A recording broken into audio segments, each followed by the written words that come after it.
इसमें कह रहे हैं कि एक कॉन्वेक्स लेंस है। इस कॉन्वेक्स लेंस में कुछ ऑब्जर्वेशन दी हुई है स्क्रीन की और साथ में फ्लेम की। फ्लेम मतलब ऑब्जेक्ट की। तो ऑब्जेक्ट के साथ स्क्रीन की कुछ लोकेशंस दी हुई हैं। बताना है इनमें से पहले तो लेंस की फोकल लेंथ क्या है, फिर बताना है कि ऑब्जर्वेशन कौन सी गलत है। तो पहला काम हम क्या करें, फोकल लेंथ निकालने के लिए आप हमेशा एग्जाम में ध्यान देना कि इस डाटा में से चेक करना कि सेम वैल्यूज कहां है।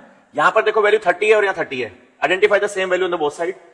ऐसा कॉन्वेक्स लेंस में सिर्फ एक केस में होता है कि जहां पर ऑब्जेक्ट का डिस्टेंस इमेज से मैच करता है, वो होता है 2f पे जब ऑब्जेक्ट हो। ये फोकस, ये 2f, f dash 2f dash. ऐसा केवल इस केस में होगा जब कैंडल पड़ी होती है 2f पे। और यहां पर जब कैंडल पड़ी होती है, जब इसकी रेज आती है यहां से, तो इसकी इमेज कहां बनती है 2f पे जाके। तो यहां से रेज आएगी first parallel pass from focus, second रे पास फ्रॉम ऑप्टिकल सेंटर, ये बन जाएगी इसकी image at 2f, exactly same जगह पे 2f वाली जगह पे। तो ऐसा सिर्फ एक ही केस में होता है कि जब कॉन्वेक्स लेंस के सामने ऑब्जेक्ट पड़ा हो एक सर्टेन दूरी पे और उतने ही डिस्टेंस पे वहां बने उसकी इमेज। तो यहां पर वो दूरी देखिए 30 और ये 30। ऑब्जेक्ट मतलब फ्लेम, फ्लेम का डिस्टेंस 30 की बनाइए और इमेज जो बन रही है वो 30 दूर बन रही है। ये इसकी बन रही है इमेज, इस कैंडल फ्लेम की इमेज बन रही है जाके 30 दूरी पे। तो डिस्टेंस ये भी 30, ये भी 30। I think it is 2f। Optical centre से ये डिस्टेंस 2f है, तो आई can say 2f equal to 30।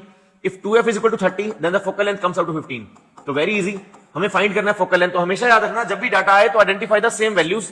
इनमें से कंफर्म एक ही वैल्यू ऐसी आएगी जो सेम होगी दोनों में, और जो वैल्यू सेम होगी उसको कैरी करना। वो डिस्टेंस ये वाला होगा 2f।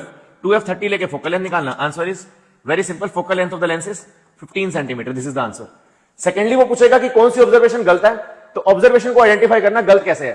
15 से कम जो डिस्टेंस होगा वो कौन सा है, 15 से कम। अब इस डाटा के अंदर ये देखो आप, 15 से कम डिस्टेंस कौन सा है। 15 से कम डिस्टेंस सिर्फ ये वाला देखो 12। अब जब भी कोई ऐसा डिस्टेंस आता है हमारे पास जहां डिस्टेंस इससे कम हो, तो 15 से कम डिस्टेंस ये रहा एक 12।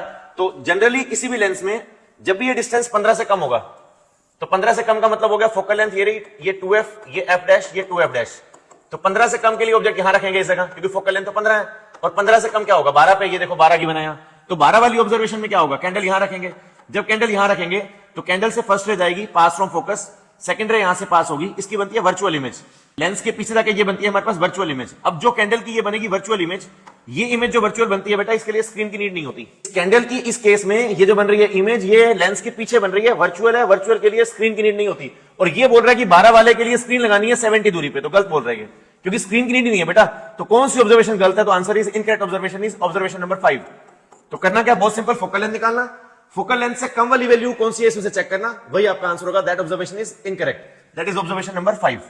नोट करो, वेरी इंपॉर्टेंट।